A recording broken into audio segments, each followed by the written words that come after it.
another production from Inner Outer You. And today I'm bringing you a very special guest who lives here in India, to be exact, in Pune, India. And I've known Sam for 12 years because I was here in 2000, the year 2000, and I had the opportunity to do some Sufi whirling with Sam. And I said to Sam, one day I'm going to come back to India and I'm going to do an interview with you because I really respect the message that Sam is getting across to people and the teachings that he is helping people to learn, also from the Osho Meditation Resort. So Sam, welcome. Thank you. Thank you, my friend, for being with me today. My pleasure. Yes? My pleasure. Maybe you can just tell the people who are watching, when did you come to the ashram and why? It's a long story. It may take a couple hours. Let's get the short version. But a short version, I was, in my previous life, before coming to Osho, I was a military officer for 20 years, more, and then a professor in the university, and then a businessman in a big corporation in San Francisco. And then one day I had a heart attack and wound up in the hospital. 2 months later they went back to work, another heart attack, and a month later in the hospital I had a third heart attack. So I had 3 heart attacks in 4 months, and the doctor says, there's nothing we can do for you. Here's some painkillers, and here's some blood thinner. Go home, and if you make it through 3 months, you'll be lucky. So they gave you 3 months. 3 months to live. Yeah. And how long ago was that? Then, so I've been here 35, so it must be about 37 years ago. 37 years ago, he was given 3 months to live. Yeah. And so I was really devastated, and I had a big house. I had lots of money. I had just divorced a young wife, so I was in this big house by myself at the time. I had a cabin cruiser on the bay, and lots of money, and I was going to die within 3 months. So I said, my gosh, what to do? Kind of puts things into perspective when you only have so much time that you're told, and you have all these valuables and things that you've collected, and it doesn't mean a lot when you might not be here. So my good life was too good, and I was coming to an end, so I said, what to do? So I decided that I would go to Hawaii, and I closed my house up in San Francisco, went to Hawaii, got a nice apartment on the beach, and took a walk every morning and every evening, but the rest of the time I stayed in bed. Chest pains, just barely making it. And then I met an old man on the beach called, his name was Paul Bragg. And Paul Bragg was the founder of Health Foods in America. And he was 96 years old at the time. And he was giving lectures to people on how to take care of their bodies. And they were singing in the morning beautiful songs. Oh, what a beautiful morning. Oh, what a beautiful day. Right. And so I joined his group, and through him, I became a vegetarian. I quit smoking, I quit drinking, I quit eating a lot of sweets. So there was a good influence there for you. Okay. Yeah. And so after 3 months, I was still alive and feeling better. I stayed another 3 months, and then somebody gave me a book on Zen meditation, Zen Mind, Beginner's Mind. Yes. By Suzuki. That's a good book. Great book. And so then I went to experience Zen meditation. I lived in 3 different Zen monasteries, and it was interesting. I learned meditation, and it took me to look in instead of looking out. And so, but it was still a little bit too antisocial and a little bit boring. Okay. I was looking for something more energetic. Engaging, energetic, and social. Okay. Yeah. So I started traveling different places in the world, and I heard about Osho.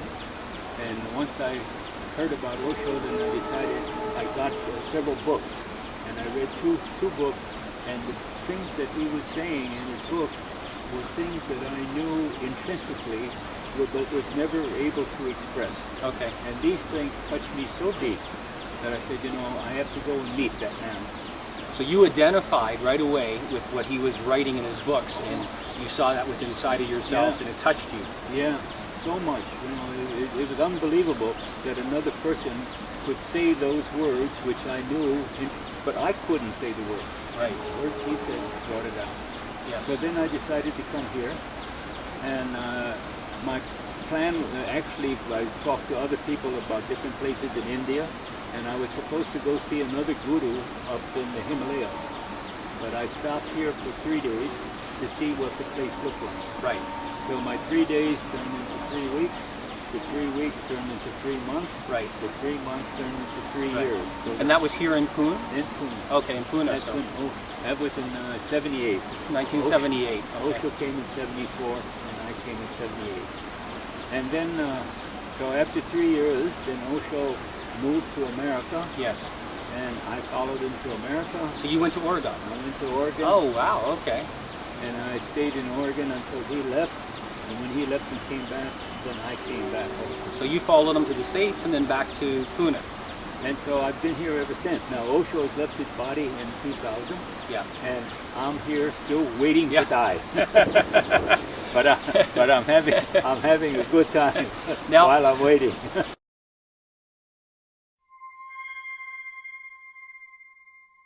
Now, I've never had the opportunity to meet Osho because he had passed on before I came to India. But when I came to the ashram here in Pune, and I could feel the energy that Osho had created, and obviously people who had known Osho for a very long time, like Sam, I call him Sufi Sam because I'm very interested in the way of the Sufi, and very interested in many things, as you know. But of course, Sam was teaching Sufi Whirling, and I took to that very easily, and I thought this is a great way of meditating. And Sam was teaching the classes back then when I was here all the time, so I had a chance to talk with him and to learn a little bit about him, but not as much as we're getting from him right now. So Sam, I guess the next question for you that I'm sure our listeners would like to know is, you've been here an incredible long time, okay? And you've been with Osho for many years. What was that experience like for the people that never had the opportunity to meet Osho? Can you give us a little bit of your experience with Osho and what that meant to you and what it still means to you?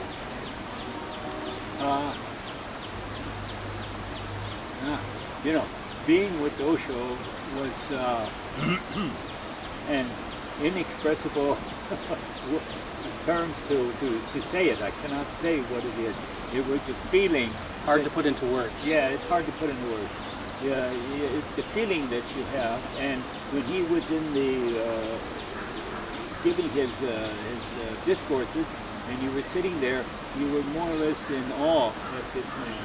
And I had several close encounters with him, and I've talked to him personally in his darshan that night. And he gave me my sannyas directly, gave me third eye, gave me energy things. And when you're with the man like this, you don't know what to do. You don't know what to say. You're there and you're so full of blissfulness. Not happiness, not smiling, but blissfulness. Bliss, Something is happening On the between inside, the connection between you and this person. Yes. And so it's hard to describe what it is.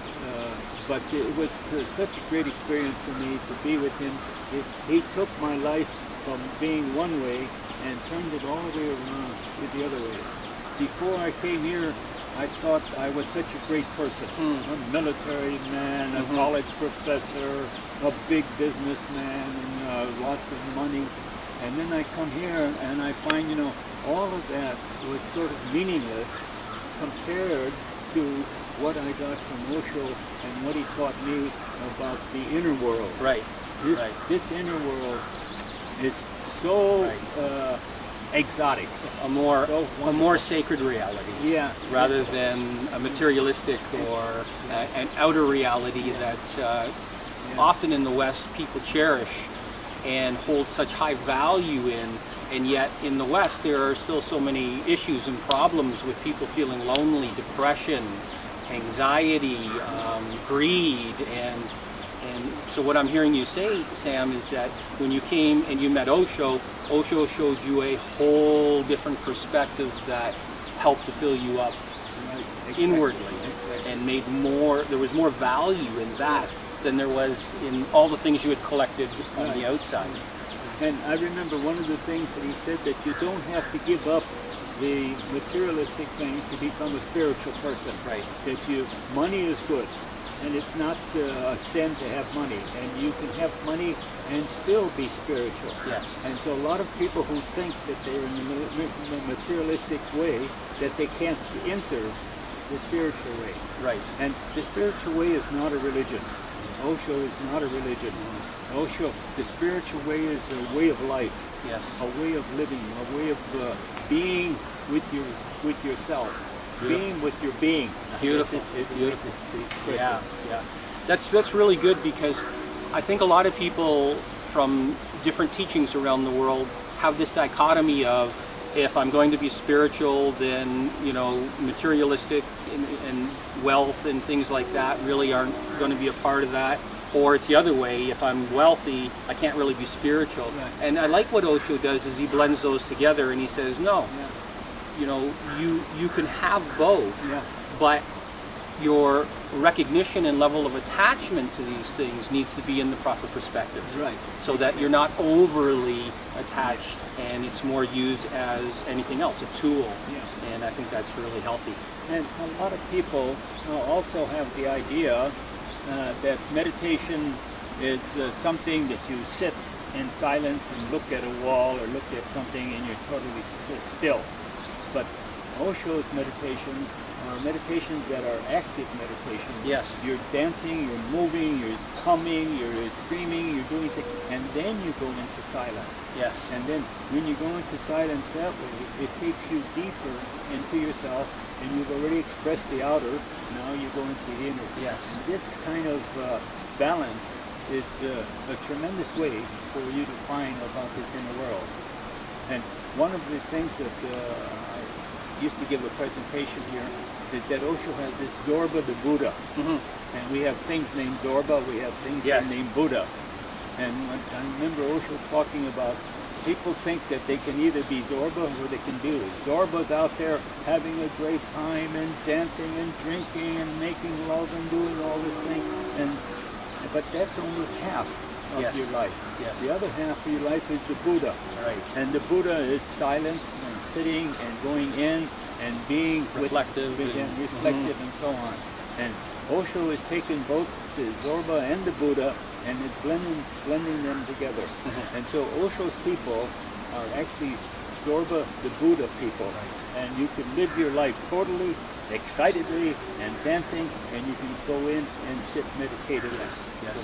Yeah, and that really identifies with me, because I've been a martial artist since I was a child, and that yin-yang approach, hard, soft, male, female, hot, cold, all the opposites, and really that makes sense, because the Zorba and the Buddha are just really two sides to the same coin. Exactly. And the center of that coin is where you meet.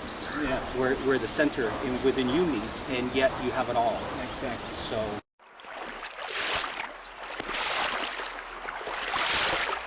Tell me, Sam, how you came about learning or discovering the Sufi Whirling, because I was really impressed with that. I was also impressed when I first came, and Whirling wasn't something that I did normally, but children do Whirling when they're small, and parents say, "Oh, don't do that! You're going to fall. You're going to hurt yourself. You can get dizzy and stuff." So ordinarily I didn't do it, but one day I was walking past our meditation hall, and they were doing this meditation, No Dimensions. And No Dimensions is a Sufi whirling meditation, and it has 4 or 5 different parts to it. And as the people were doing it, they were making sounds from their throat and making movements, and it looked so graceful and so beautiful. And after doing these Sufi movements, then they did whirling for 15 minutes. And I just stood there and I said, wow, this is really amazing. I've never seen a meditation like this before. Yes. Actually, it's Osho's last meditation that he gave to us before he left his body. Oh, okay. So once I saw that, I went in and talked to the leader, and then once I talked to the leader, I started doing the meditation every day. And then the leader had to leave India because they're on visa time, and because I was so interested, they asked me if I would like to lead this meditation. Awesome. And so then I started leading the meditation, and I guess, my gosh, I was the leader for almost 20 years. I was the leader of this meditation. It's only last year that I stopped being the leader here. Yes. And I learned so much from that meditation. It's the most powerful meditation that I've done. It's actually a centering hara meditation. And everything that you do comes from the hara in this meditation. All these moves are from the hara. The whirling is from the hara. The silence is from the hara. And that's probably why I identify with it so well, being in martial arts, because we work a lot from the hara, Japanese term, or the dantian, the Chinese term. But yeah, we center ourselves. And when I started whirling, and in the beginning it was kind of disoriented because I wasn't sure exactly what was happening. But after a while I settled into it, and then I hit a point where everything seemed still. I know I was moving, but I was right in the center, and my body, was moving, but that center within me just seemed very quiet and very still, and it was blissful. Yeah. I felt no dizziness. I felt nothing. It was just happening. Yeah. It was very beautiful. Yeah. And it takes a few times to get used to this. And one of the things that people do when they whirl, they see other people whirling, and they see them going so fast. And we wear these big skirts, and the skirts are flying, and it's beautiful. But to make the skirts fly, it takes a little speed. And a lot of people think that you have to whirl fast in order to do Sufi whirling. You can do Sufi whirling slow motion. And then once your mind and your body get used to it, then you can flow with it, and your body will automatically go faster to keep up with the music. Yes. And so my suggestion for anybody who wants to get into the Sufi whirling is to start slowly in the whirling. Don't try to go too fast too soon. That's a good suggestion. Take your time, learn it, and then start out slowly, and then as you feel more comfortable, allow your natural rhythm to take over. But the objective is not to fall down or crash over or anything like that. So, when I teach it back home, it's be safe and let the natural rhythm, natural speed, so that you are comfortable with that, take over and feel good that way.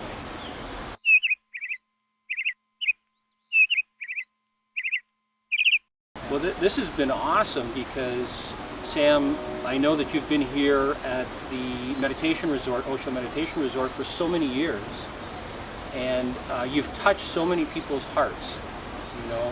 Just last night, after the meditations, we were waiting for some activity to take place, and somebody walks up and says, "Hi, Sam," and Sam says, "Hi, I think I know you." And Sam, this gentleman, I can't remember what country he was from, because everybody comes from so many different countries. But he says, no, you've never met me before, but I know you.